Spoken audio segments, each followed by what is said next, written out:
Okay, wow. Okay, I'm surprised I'm hosting this. All right. So guys, this is really a big honor. It's a really big honor for me, Gary. Thank you for hosting us here in VaynerMedia offices. Of course. I'm from Israel. Yes. And been in China for the last 10 years with my family. My father is also here. I brought him especially for this amazing encounter with you. And also my really good friend, Malik. Mm-hmm. We are so-called hustlers in China. Yes. We content creators for the last 2-3 years. We've been hardcore inside the social medias in China. Mm-hmm. We've been making content from different levels, different types. We've been getting a lot of views, getting a lot of interactions. We're showing the world what it's like to live in China, and this has been our main passion. Now we came here to meet you, Gary, because when you say hustlers, are you you're KOLs in the marketplace? Yes. Yes. But you're also trying to build outside of it Business. for people to view in. Mm-hmm. Yep. Exactly. So our platform is called, in English, our platform that we set up is Y.China. I'm a KOL, Mm-hmm. but I'm running a media business that creates video shows online. I understand. So I'm not really purely a KOL. Malik is a pure, massive KOL Yes. from China, Yes. In China. Yes. I'm more like a platform builder, creating shows. We're working with different Tencent and YChina and Youku, and also doing shows on the Weibo. Your production company. Kind of a production. Within those environments. Exactly. I understand. That's exactly what we are. And then we're here to talk about, we got a few really hot Chinese topics that relate to the life there, to the internet sphere. We really want to have you back and forth talking to you about it. Let's do it. So I'll be a host because there's 4 topics. And first of all, maybe I'll let Malik and my father introduce themselves as well. That'd be amazing. Quickly, go ahead. Yeah, so my name is Malik, and I actually study here at Rutgers in New Jersey, but I'm a KOL in China. So I create contents about the American cultures, but also some personal views on things, on some social issues. And I have my followers. Both American and Chinese. Yeah, both. Mm-hmm. Yeah, I speak Chinese and English. And yes. I actually came to the country 4 years ago, so I had a lot of different experience. I wanted to share with the youth in China. So that's how I started my my channel and built 1 million followers in 6 months. On Weibo? Yeah, on Weibo. And before that, I was watching your stuff, and it was a huge inspiration for me. Thank you.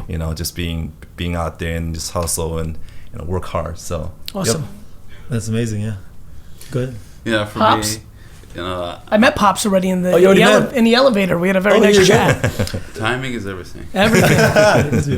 Timing is everything. So about timing, we feel the timing is right to go to China in 2003. Were you in a business or venture capital is my thing, So venture capital is supposed to see the future, 100%. but actually don't go too far away. That's exactly right. So find the right I'm aware. metrics of this. I mean, you've got the background, yes. So you know it well. We feel that China is around the corner, business-wise, venture capital, technology, innovation, this kind of stuff, and Israel is good at this shit. Yes, so, very good. How old was Raz when you guys? How old are you, Raz? I'm 23 this year. So you I were was 13 when we moved, but he entered 2003. When I was 7 years old. That's where he started doing stuff in China. We did the first fund in 2004. You were flying back and forth, and then finally. Yeah, when we saw it's real, it's not only just a dream. It's not emerging; it's here. It's here. It's here and now, and then you have to Strike. double down, triple down, force down on it. And the only way to do it is move your family. Was that tough? Was that tough for you? It's tough. I have 3 younger siblings. We all, they were all smaller than me. We couldn't speak a word of English actually, because in Israel. Yeah, we study Hebrew, and the English level is of people locally very bad. So I'm aware. He threw us in a school in Hong Kong at the beginning, and then later in Beijing. It was tough, but I think that was made us that really brought us to get this so close to this culture. I'm so close to the Chinese culture in so many levels, and it's really opening your world. And many people don't really understand the way I think or do things, because so early on I left my Israeli friends. I didn't even go to the army yet, which is a shame yet, but I have to go back. He's a pilot, 24 years. He was a pilot. Yes. It's been a tough culture shock for me. Back in Israel, how I didn't really serve in the army, but here in China, I'm a foreigner, so-called.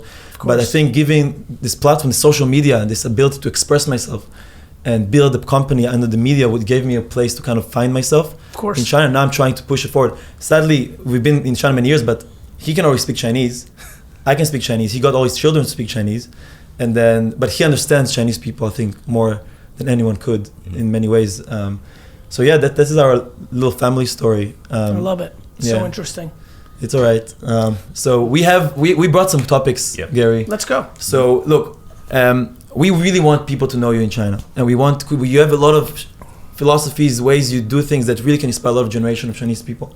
Now, there's so many things we're going to talk about, starting from the culture of the 90s in China, all the way to the e-gaming in China, which is huge now, all the way to talking about the social family pressures that Chinese common families have, which is a big thing in their lives. Which is really if you asked me intuitively what I'm most excited about in the next decade as I start building my brand and my opportunities within mainland China and culture, and Southeast Asia in general, it is the family dynamic, because that is the most interesting insight that I've seen from afar for the little homework that I've done. It's just a real, and listen, it's, being a Jewish Eastern European immigrant in the US, similar but different.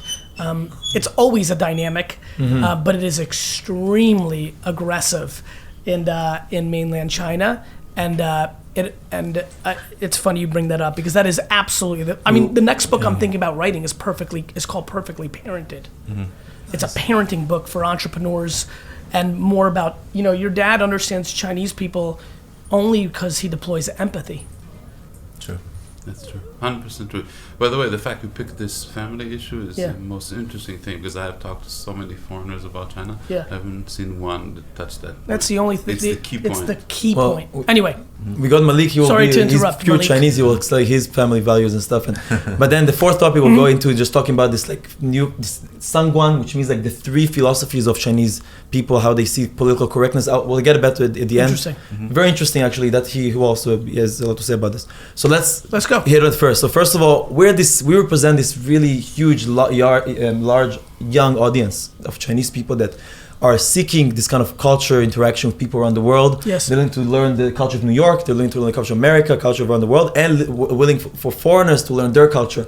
It's a really interesting age. However, there is this phenomena coming up in China these days that people in China see themselves as the Foshi in Chinese, which means they're Buddhist lifestyle. My question to you is, first of all, young people, 90s, millennials, taking life as everything will come to them in this generation because we have so much technology, so much internet, so much things. Is that the right approach that people should take? That's a big approach that Chinese I don't think it's as wrong of an approach as many may think. I think, given my obsession that hard work is a pillar of variable success, I'll explain why. First of all, you have to understand that it's a very common theme when nations or people start going through prosperity. This is not something you can stop. When people talk about American millennials, when you talk about 60 years of success in a country, no real negative drivers, that's naturally what's going to happen. Of course, older Chinese, the parents and grandparents of those kids, look at them with cynicism because they lived in a much more difficult environment. Sure. I think that optimism is what makes America America. I think optimism is extremely powerful. I think optimism and entitlement are a very dangerous fine line. So the answer is, as a whole, I actually love it. I'm massively optimistic, and I generally believe everything's going to be okay. And I'm very team human being. I think humans are very underrated. When it starts falling into entitlement, or if you look at what's happening in Saudi Arabia, which I think is an interesting parallel, it's about to go through a very interesting period with its new reforms. It's basically people of a state. The state's taking care of everything. Sure. I was born in communist Soviet Russia, right? Soviet Union. So I have a lot of empathy. My parents are a little bit different, but a lot of my parents' friends really struggled when they came to America because they won the lottery in the Soviet Union and had easy jobs, aka doing nothing, and the state would take care of it. So, I think when you layer technology on top of it, which means they can touch everything, honestly, I think it's good, a lot of people will get sucked into not doing anything, thus losing. True. As long as you can get anybody in that generation to understand nobody is successful in being successful in life without putting in hard work. They may inherit. Somebody could be wealthy without putting in hard work. It's because their mommy and daddy gave them the money. But nobody is successful. Nobody is successful without putting in the work, including athletes or I like using models. A lot of people are born pretty. True. But putting in the work to, learn how to translate to a camera, understanding which platforms have the attention, whether that's Sports Illustrated or Instagram, like it's just work. Like you look at the supermodels of the last 20 years, a lot of those women are hardcore hustlers. That's why they've all had very good entrepreneurial careers after. We get tricked because they're beautiful, but they're putting in work. And so as long as you can deliver to that generation that work is an essential pillar of this optimistic point of view, if that's what you want, success and things, great. By the way, if you just want to be happy, I think it's a great outlook. To me, the only thing that bothers me or causes me caution is when people think things come to them without putting in the work. That's all. It's very simple. You can't get muscles without working out, and you can't get success without working. And there's a lot of people that push back at me, especially in Europe and more liberal points of view around too much work. It's because they're not listening to what's coming out of my mouth. My words are very simple. As long as your work ethic matches your ambition, you are very happy. Meaning, if you want to have a nice work-life balance and have 3 days off a week and be healthy and what have you, and recognize that you're not going to have mansions or reputation or books or great. I mean, I think that's to be very frank. There's a lot of times I wish that was my ambition. To me, the only stress in the system is when people's ambition, aka their mouth, doesn't match their actions. There's a lot of people on Weibo and Instagram and YouTube saying that they're going to be billionaires and going to rule the world, who go to 45 music festivals a year. And that is not going to happen. So to me, it's just matching your ambition to your actions. Otherwise, I think it's a great thing that people are optimistic, because I think optimism matters. Okay. Great. Malik, what have you said about to elaborate about the Buddhist lifestyle. So it's also the young people nowadays, they think that they're facing more challenges and like a more competitive environment than their parents, because they have to learn much more stuff. They have to have much more skills. Going to college doesn't guarantee anything. They're right at all. Like they're nowadays. Right. So, but the problem is they're thinking about it through their parents' eyes. Yeah. And also, like with this much of competition. Do you understand though? Yeah. Like college, to your point, especially in mainland China and high net worth individuals, like the path of college then sets you up is over. Yeah. It's over. Doesn't guarantee you anything. It's just over. Like, look, if you want to work at Bain and McKinsey and Goldman Sachs, big time education, you could still have that path. That's great. Agree. Nothing wrong with that. The problem is the default that a college education, the petals are off the rose. Like, it's, outside of the elite top 10 schools, I think the schools that are most dangerous are schools 25 to 100, because they had some brand, but they don't translate. They don't translate in today's reality anymore. It just doesn't matter. And, for a parent at home, especially in mainland China, this is back to what I jumped on, I'm very upset that you have one child, to your point, and I don't know every detail, but I'm aware enough to know a lot of people are single children. The thing that I see common in Southeast culture, and especially mainland China, is that for a lot of parents, their kid is a representation of them. And that's where it breaks. Exactly. And that's where it breaks in Israel, and it breaks in Belarus, and it breaks in America. It breaks if a parent thinks that a kid's accomplishment is a reflection on them, because now you have a disconnect. Now you're not a parent and a child, you're a person with a product. And I think that is scary to me. True. Because going to Harvard or Stanford or Yale is a badge that people back in Beijing walk around proudly to their contemporaries, and they're fucking their kids up. That's some words of wisdom. That's so true. That's it. That's the breakdown. So, but the kids are right. Here's what I would say to the kids. Too bad. I mean, too bad that it's hard now. Like, you have a lot of things going for you too. I promise you right now, all of you would not switch with your grandparents. Yeah. The end. If you're in China and you're listening right now and you have the option of having not college set you up so easily, or be your grandparents and live in that communist China, I have a funny feeling you're going to choose this. So to me, I have empathy that it's different, and I have empathy that you've been told education, education, education, college, college, college, good college, straight A, alpha, alpha, dragon. I understand. It's changed, but you're not going to switch with your grandparents, so what are you crying about? True. Life's about alternatives. That's true. Life's about alternatives. That's a good so way what to do you think. want? You want to, what do you want? And I think most people realize how good they have it. And so, yes, it's changed. Yes, there's new difficulties, but it's so much better than it used to be. And so I can't get upset for anybody who's living through, oh, darn it, my Yale education is not going to take care of me, especially when a far bigger percentage of kids from mainland China that are going to these universities are having it paid for by their parents than the alternative of a lot of Americans. So one thing is happening Please. in China that is an optimism. It's a very optimistic point of view. Is the government is now encouraging graduates to take entrepreneurship as their first job. And we see in Beijing, especially parts of Shanghai, the graduates used to go to the government, to the big companies, to follow what their parents think. yes, They open their own startups, they join startups. yes. The parents have nothing to say about it because the government endorses. pushing. So it's kind of. I think that's great. Look, America wins because of entrepreneurship. It's offense. Agreed. You're either on offense or you're defense. Europe's been on defense for 50 years. That's why Europe sucks on the global stage of competitive business. Right. I love Europe. I love Europe for wine. I was born in Europe. I love Europe for culture. I like the kindness and the empathy. I love Europe for a lot of its social points of view, except when it goes too far to the left. I love Europe, but Europe can't win. Europe's soft.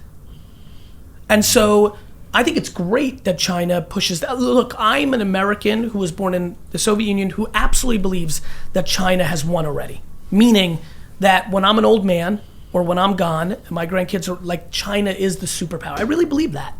Because I think China runs its country more like a business.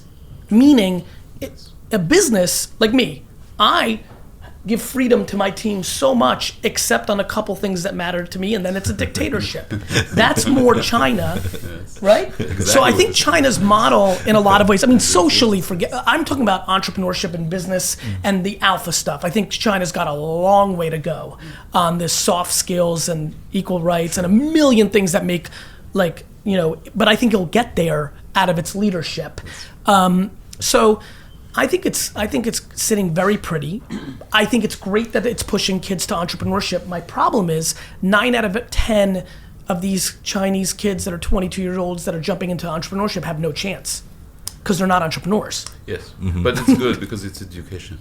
Yes, but you have to be careful because the one thing I fear is when these kids fail, and almost all of them will, it's a very big scarlet letter in that culture. And I think psychologically, you're putting a 23-year-old in a very vulnerable spot where now they have a loss publicly. There's no hiding. When you lose in school like I did, you can blame people. When Iris loses at VaynerMedia, she can blame me. When you work at a company or when the government's involved or when it's school, you can blame somebody else. When you have a business, it's your fault. And the only thing I would say, it's already something that concerns me in America where it is not a scarlet letter to lose in business, but still there's an enormous amount of, because there's so many fake entrepreneurs now because everybody's pushing it, and now you have students who, I like when I lose. I like when you guys look at me and say he lost, he did it wrong, because I'm an entrepreneur. But when you're a student and you get an F, it's devastating. So I would caution one thing for anybody who's listening in mainland China who thinks entrepreneurship is such a freedom. When you lose, you have to make sure that you're mentally stable enough to be able to take all that cynicism and the critiques from everybody, including your friends' parents, your parents, because if you don't, you start going down a very dangerous path that leads to a very scary place. We do not reconcile why we have suicide in America at the teenage level. It's because modern parenting is over-coddling kids to an extreme level where kids don't know how to deal with adversity. If you've been a great student in the mainland China machine and you now pop out and you start the Uber or Tencent of dry cleaning and you fail, I don't want kids to go into depression and suicide. I think self-awareness matters much more than being an entrepreneur. For you and I, the learning makes sense. It's our DNA. I look at every loss as learning. That is not how people are wired. So we have to be thoughtful of, we go too far, right? It's all college. It's all entrepreneurship. We need to find the right balance of understanding. We need to do a much better job, 0 to 18, to understand somebody's makeup, their emotional makeup, their skill set. The way we do school today and the way we structure our kids for success in the first 18 years is so broken worldwide. And so for me, I'm thinking a lot about the next 20, 30 years of my life. How can I impact, at least to now I impact by putting out content and getting the 500 DMs I get every day of thank you, thank you, thank you. You're helping me. You're a shield. That's my first step. But over time, I'd like to do more because it is the most important thing. Because if you're parented well, you can see it from a mile away. And when you're not, you can see it from a mile away. And I think too many parents view their kids as a product. Yeah. True. I have an idea for you may use. You said it right. It's about what you target. If your target is to win, to go all the way, you put everything in. I think we're going to an era where there is like micro-innovation, micro-entrepreneurship. You don't set your goal to be the next I agree. I agree. It's a lifestyle issue. I want to be in my lifestyle. I agree. Okay? I agree. It's going to be split into 3. Machines, lifestyle, and innovation style. I agree so much. I push it very heavily. What's wrong with having a business doing $137,000 a year and you're very happy selling donuts? Yes. I want it very badly. You got the freedom. The problem is venture capital and the modern technology media. Everything's about unicorns and $1 billion. Crowdfunding makes it easier. Don't need a venture capitalist. You're preaching. How about a better one? How about just build a fucking business and work off your own cash flow? Good education. Actually, this is what we do in some cases. Yeah. I mean, Jesus Christ. I mean, like, why not just? I mean, VaynerMedia is a $200 million company. I raised 0 capital. I sold somebody a $60,000 consulting gig. I was in a different place in my career, but I still could have raised it. Like, learning how to make money is the number one skill. Sell something. Singles Day sells trillions of dollars of shit every year. Figure it out. Get your $100 out of it. Jesus. And I mean this. I want to teach kids more to learn how to make money versus raising money, because that's a skill that never goes away. You can always raise money later. And he'll tell you, it's a lot easier to raise money when you're making money. Sure. All right, let's keep moving. That's interesting. Okay, so just you're talking about failure and winning, and then you hear I have 2 23-year-olds who I think you understand young people's mentality or what they need to do much more than we understand ourselves in some way. And I'm surprised like Gary knows so much that is going on in China without like actually being there. That's incredible. Huge surprise. So there's one thing I want to say that I think Malik and I would know quite well as being like living in China and engaging in the internet is that there is this massive thing going on in China that's adding to the Buddhist mentality is that people take on their time to play games. Yes. Video games. E-games, mobiles. It's a mobile country. It's completely mobilized. Everyone plays on their phone. And the last 2-3 years, you've seen like huge companies like Tencent and Wang Yi. They've bought companies all around the world, plus developing their own Chinese-style companies, like taking Dota and League of Legends and making it into the Kings of Honor, which is like a very popular social e-gaming. I'm aware. And then you're talking about different types of games that include many people playing together. PUGB, which is another one. Like what I'm saying is that most Chinese people, a lot of their time is spent, even with their parents during Chinese New Year. They will be 90% of the time playing games. Maybe to look to win something because it gives them a belonging, like they feel like they're winning. But the thing is that this e-gaming culture. First of all, what do you think of young people being engaged literally most of their time, all their day, e-gaming on their free time? They're at night before they sleep, gaming. I'm a fan of it. I'll tell you why. We've always needed escapism. True. Humans are very basic. We like escapism. So for me, if you're asking me, if I had to choose back to life being alternatives, a 16-year-old right now from 7 p.m. to 11 p.m. at night in China playing games versus watching television, which is what her or his parents did 20 years earlier, or reading a book for information that is now at their fingertip, I'll pick gaming because I think what it's doing is it's forming behavior that is far more relevant to today's society. As we go into a more machine-oriented world, the mathematical structure around gaming, psychology, the things they learn, the most self-aware will realize they're getting suckered into the gamification of it. They're chasing a carrot, but we chase a carrot everywhere. That's what humans do. We're just animals. We're very easy to understand. Back to winning. back to winning, just to bounce a little bit, I wanted to make a point, and I'll use it right here. To me, the people that win the most are the ones that are addicted to the process and the game of the life much more than the things they get from it. Yes. Agree. That's the ultimate. Can you love the journey, the process, the work, whatever you want to call it? And to me, it's so important that, you know, in today's option economy with all this technology, when machines take over all these jobs, I laugh. They're going to take over all the jobs that most people don't like doing. They just do it to get paid what they need to pay their mortgage or to buy things that cover up their actual sadness. I could live in a fucking basement with all. This is true, and I bet you my team will agree with this. I'm a kind of person that wishes this was our family and we all lived in this room. You know, it's really funny for me to even say that. I've never said it that way, but it made me go right back to where I started here, not too far from here in Queens, in a small room with a lot of family.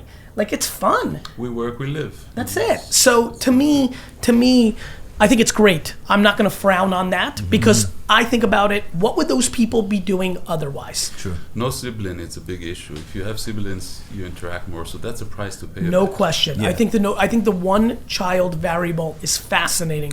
You know, my father's a single child. My closest cousin Bobby is a single child, and I've always been fascinated by both of them in a lot of ways, and have always been fascinated. Maybe because I'm very close to my siblings. When you were talking, all that was running through my mind was, oh, that's so good. That means him and his 3 siblings got very close because they had each other in the beginning when they moved. Not much, you know. I think it's yes. I think the single child culture at scale. We've never seen scale like this. Is, you know, I don't have real thoughts. You can see I can talk very passionate when I know. I haven't thought enough about it. It makes sense, but I think, you know, it makes sense that they gravitate towards that. But we gravitate towards it here in the U.S. and Europe and South America does too. I think, look, humans like interacting with each other. Sure. It's what we do.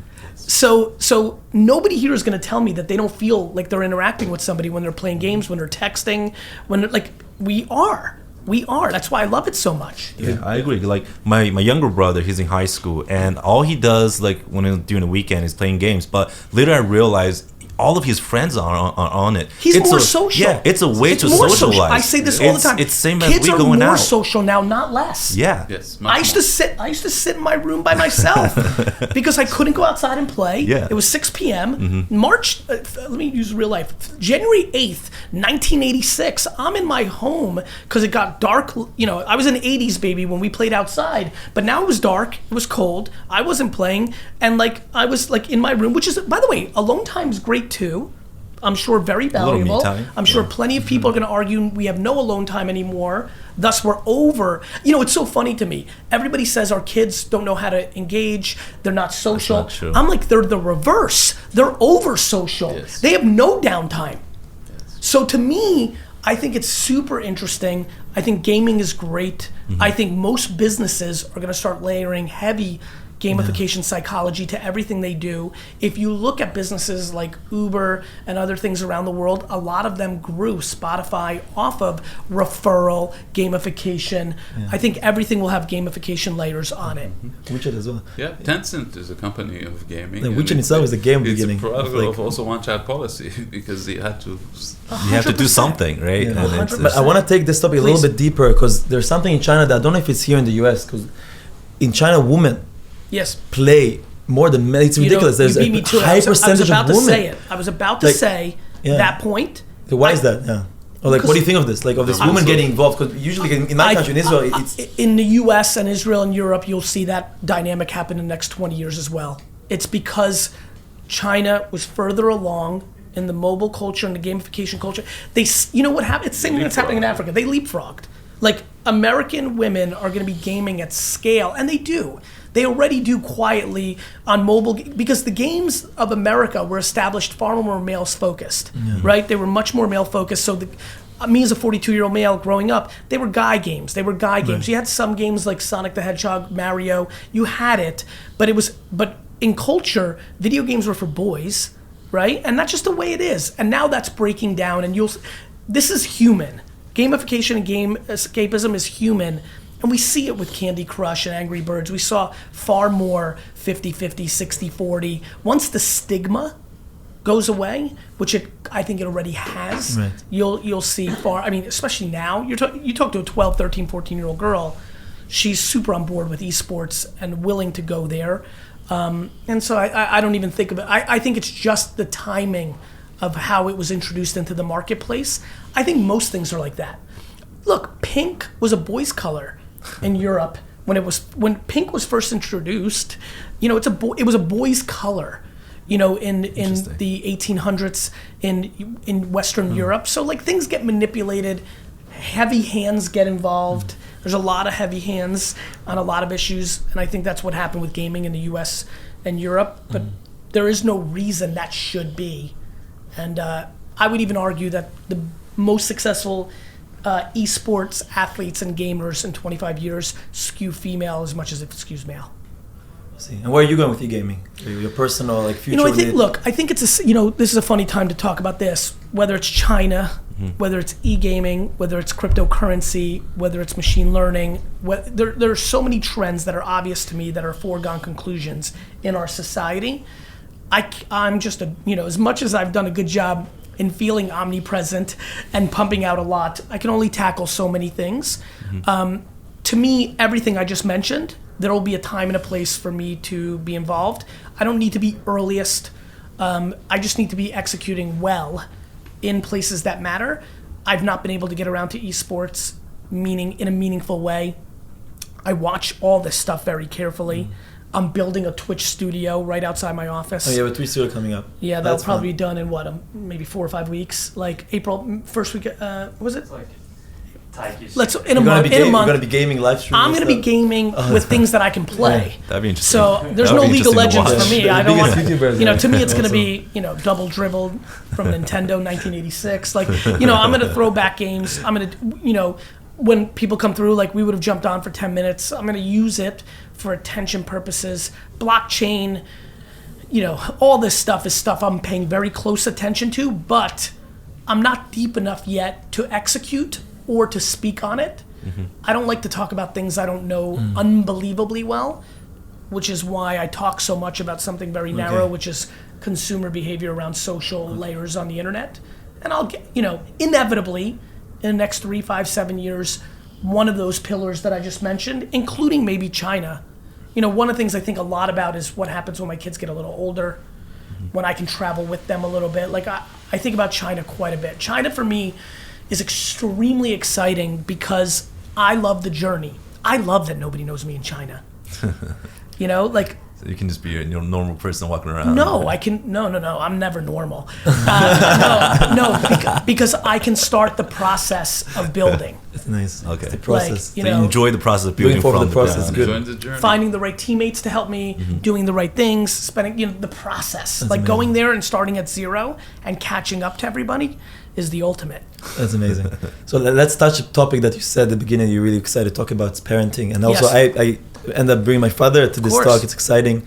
And then you as a parent, and in China, parents is such a parenting, the kids' relation with their parents and the old generation is very, it's not an issue, but it's a heavy thing on their life. And Chinese New Year just finished, where all the kids had to go back home and deal with the different questions and pressures of how's your job, how's you doing, you're going to get married, like in different places in China, of different cultures.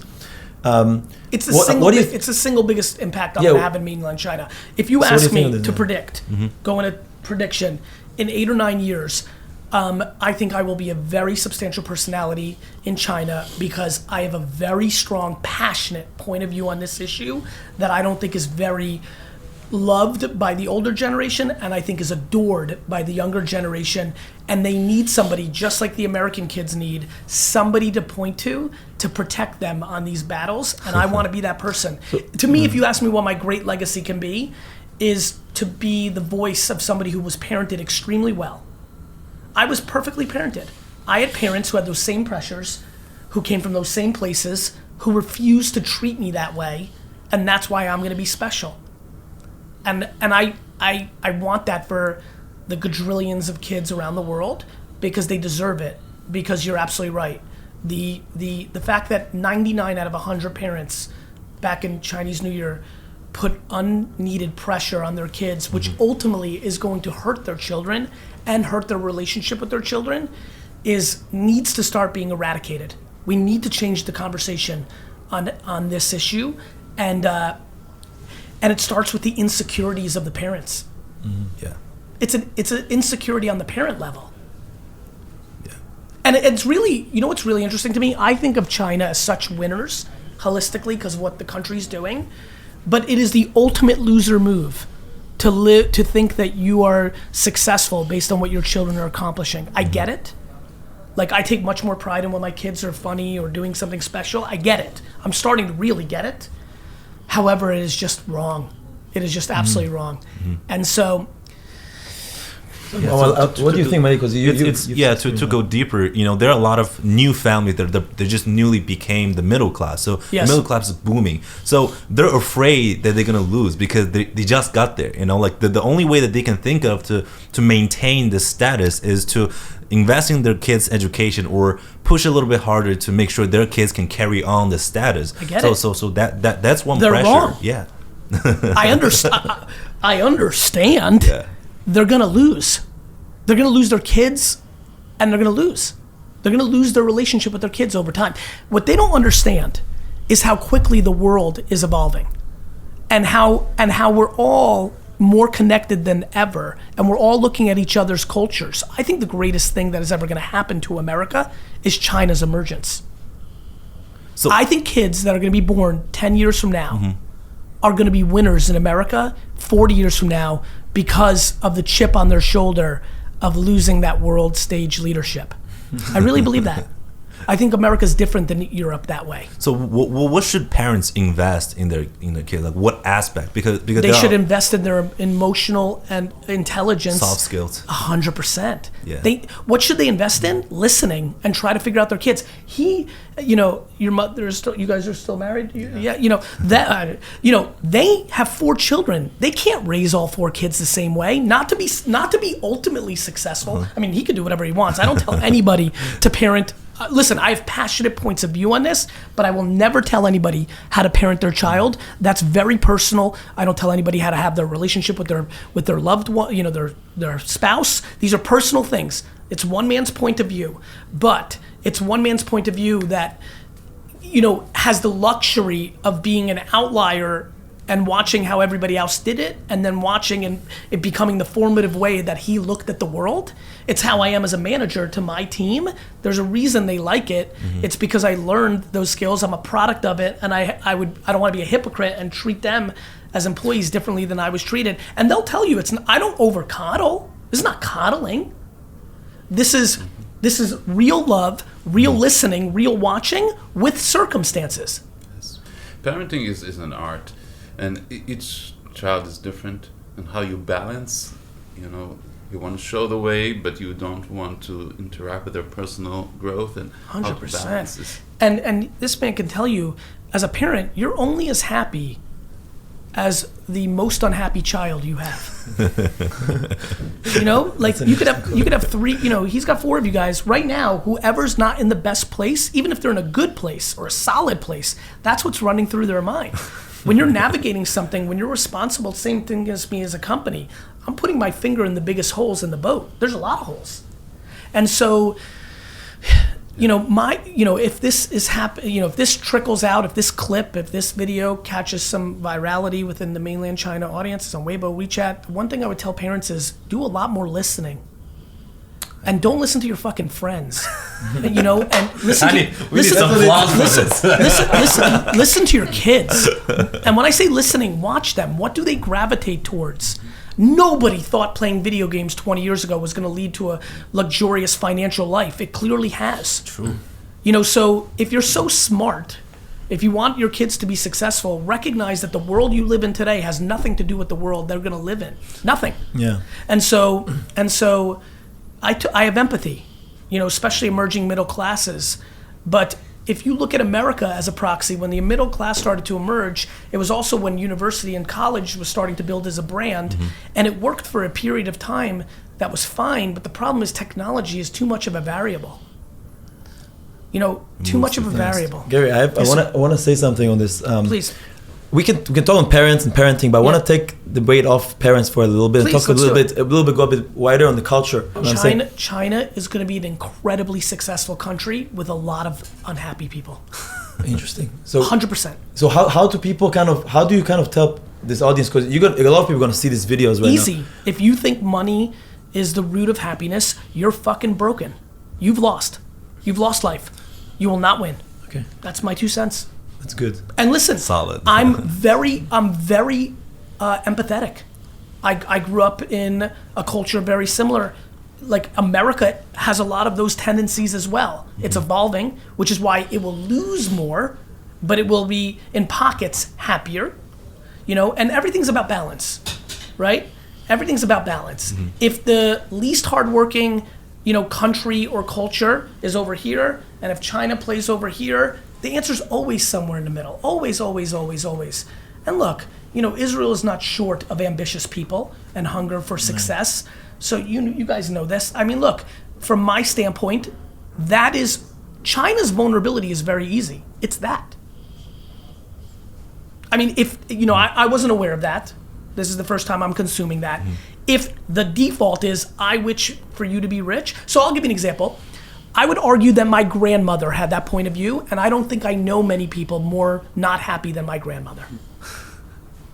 I'm thinking now of the people that, going through my mind, that one I'm comfortable saying out loud because it's within my family. I don't want to mention the 2 or 3 people I know in the business world.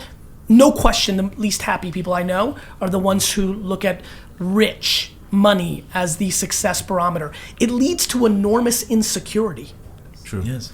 It's the same reason fashion does so well in mainland China. If you think your YSL bag or your Louis Vuitton or your Supreme is covering up to winners your shortcomings, you're fucking mistaking. You might be tricking the masses.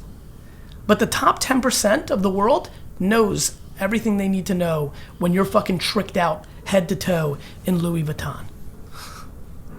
The most insecure people I know are also the people that enjoy fashion, cars, planes, and watches the most. You cannot measure happiness. And being rich isn't by a number.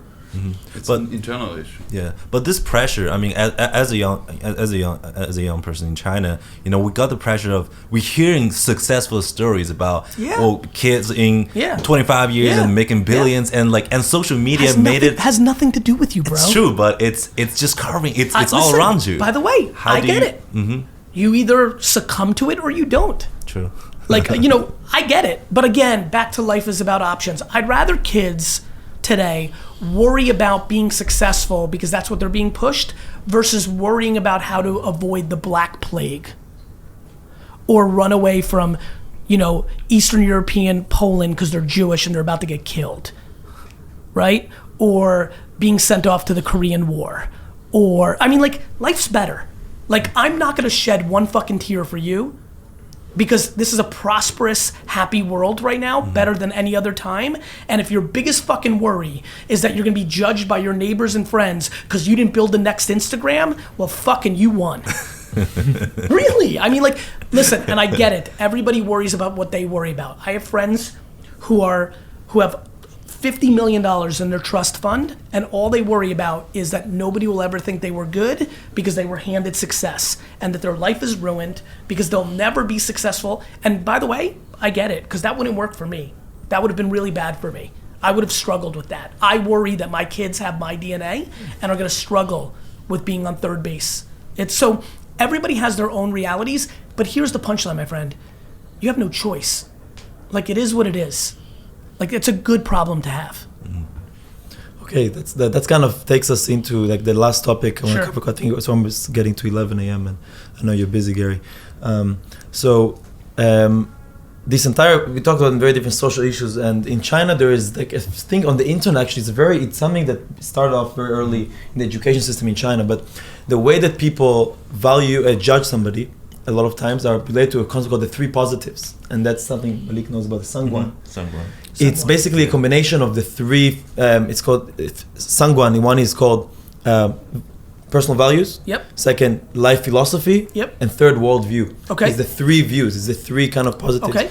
And a lot of time people use this because in China, because the political environment is different. Yes. It's a way to judge somebody's behavior, whether he's more pro-woman or pro-development, or it's a way to judge people's philosophies on life. Okay. And a lot of times Malik, because he's a social, he creates his opinion, he puts it out there if he wants to tackle a social issue, and he's known as like the most, these three positives is the most correct of all. Like he is extremely a great example of this. Now, do you think people on the internet, when they're trying to kind of express themselves, should they worry about how people judge them constantly on their values? Is being a person with really positive, great values of life, more liberal values, you can call it here in the US, is that something that someone should take when they're trying to push themselves through life and society? Should it be like pre-arranged values in your system, or can you design it yourself?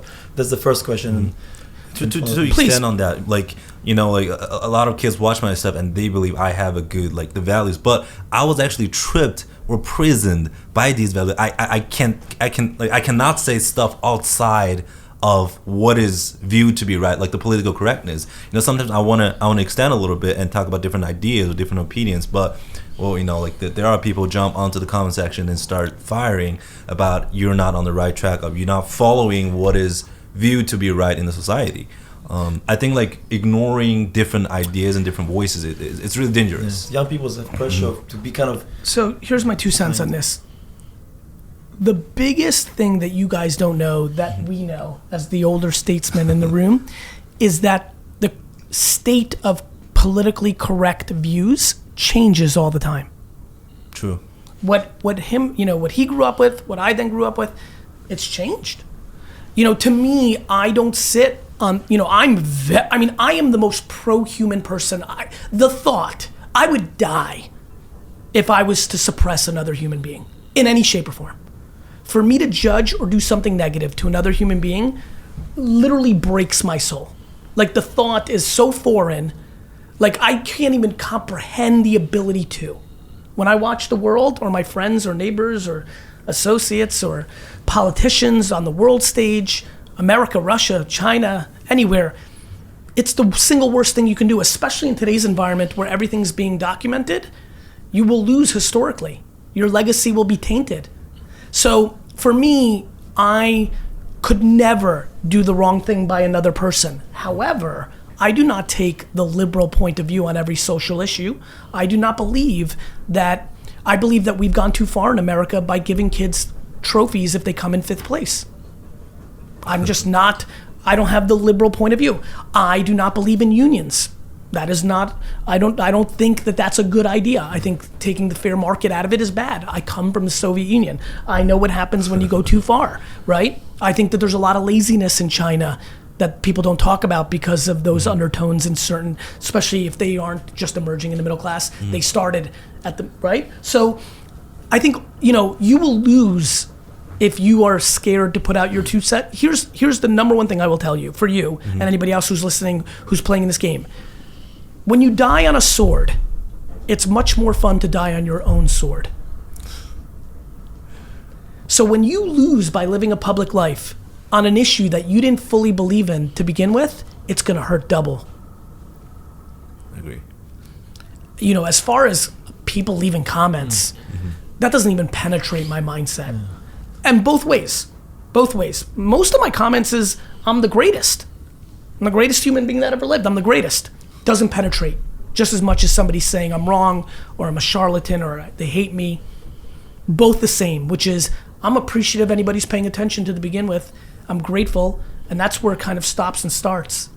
You know, somebody anonymous on the internet saying I suck or that I'm supposed, you know better than that. Really? I don't know, my 1 cent is don't live by others people comment. At the same time, listen to them. Always. You have to be thoughtful. You can never get too high in your own supply. And I was saying the same thing, which is whether they say I'm the greatest or I'm the worst, it's one and the same. And I think people are selective. They love the positive feedback and they block the negative feedback. I probably spend a little more time on the negative feedback than the positive feedback because I want to be thoughtful and I never want to become a caricature of myself or I'm getting too high on myself. But I also don't over stress around the negative feedback because I'm empathetic. I understand why they're giving it to me. Go ahead. So yeah, another actual question I want to ask, Please. for myself and also a lot of It's all right, kids we can go a couple minutes extra. who are doing it Yes. here. We talked a lot about China, but what about New York? So kids like me, or foreign kids, Yes. fresh out of boat, Yes. we want to make it here, Yes. especially in New York. Everybody dream Yes. about New York. Yes. What does it take to make it in New York? I think it takes the same thing that it takes to make it in Beijing or anywhere in the world, Tel Aviv. Like, it's the same old game. You have to assess the situation. You have to understand what value you can provide. And you have to understand what your ambitions and goals are. I mean, look, I think that places like New York or London or Tel Aviv, for that matter, or Beijing, Shanghai, and on and on and on. These are special places. This is where a lot of people are. Yeah. This is where the A+ talent is, and it's congregating. And every situation is different. I think the one great thing America has is it's got a lot of shortcomings, like any other part of the world, but the government intervention on entrepreneurship and capitalism is far less, which creates a much more even playing field, which is an awfully exciting and intoxicating feeling. Just is. It just is. I think where American businessmen and women get confused about being successful in China, and I've watched so many of them, and it must be funny for you actually going through that transition, watching everybody come in with a lot of puffy chest and getting annihilated, is they underestimate the market, they underestimate the skill set of the people and the actual purebred entrepreneurship, but what they also underestimate is the government, period. End of story. I have the luxury of being born in a place where that was very much the case, so it's always been in the back of my mind. China is not America. It's, you have to be very thoughtful of your relationships with the government, or you will not succeed at the level that you decide you're going to succeed at, or more importantly, it sucks you into a certain level, and then it really hurts your feelings. So, I think making it in New York for somebody in China who's a young kid fresh off the boat is very exciting, because some of the things that they've always thought were in play are actually not a negative in this market, and that's obviously very exciting. Great, Yeah, but thank you do have the China card, even in New York. Yeah. You have to play your advantages. True. Whatever you do. People who are born here, they have friends that understand things you don't understand. You have a shortcoming, but you have a card. The value added, right? So bring what you have to here instead of being similar. Brother, it's huge. It's huge. The amount of A and B list business people I know that are desperate to form relationships within the U.S. with Chinese kids, luminaries, influencers, KOLs, business people. The biggest reason that I'm not building my brand in China is time. Sure. Like the time of being on the ground. And so there's a lot of people who have that issue. It's an enormous advantage to be able to speak the dialect. Anybody who right now can speak both those languages is off to the fucking races. And the reality is there's a hell of a lot more Chinese that are able to do it than Americans for now, right? True. That will change over the next 20 years as we start introducing it way more into the education system, and education in America changes. Most of the kids I know that are 8, 9, 10 that can speak Mandarin are not doing it within their school. They're doing it outside of their school. And so I think we'll see more of that as Americans realize that's a cost of entry to win on a global stage.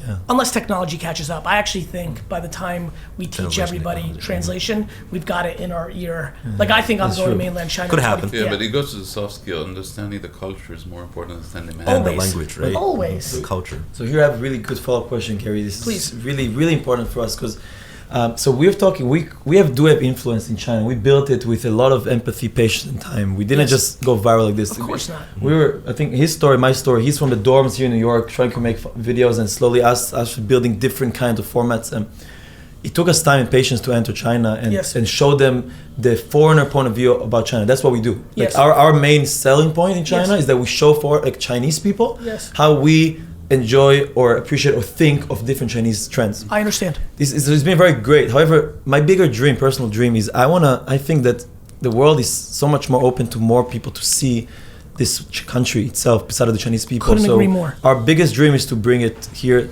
to Facebook, YouTube, Instagram, to show more people what is life in China like. And so we built a brand called Y.China with capital Y, Y.China. But again, as you said, to enter a new market, in their place, it takes, the person I grew up 10 years in China, I'm completely non-Westernized in many of my thinking. Yes. I haven't been involved in Facebook as much as I have. I've been spending 99% of my time on Chinese social networks and 1%. So with that time and empathy needed to enter this market with our content to show the world, or show Americans, you could per se, what is China like?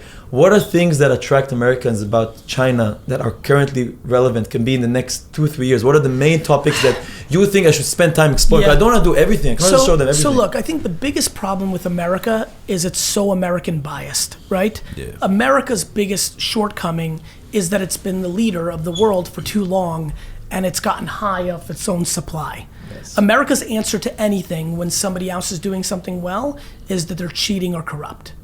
It's a very big vulnerability. I think the reason I love the Olympics, the reason I love social media, like open communication solves every issue. Like it's just true. So to me, I just think it's the truth. I think what you need to do if you want that is you need to become the practitioner and the executor in a YouTube, Facebook, Instagram, Snapchat, podcast world, the same way you are in a Weibo, WeChat, world. So, to me, I don't think it's about the content. I think as long as you tell the truth, I mean, people are fascinated by you let me give you a couple things I would do. I would definitely do interviewing people on the street around things that are happening in America.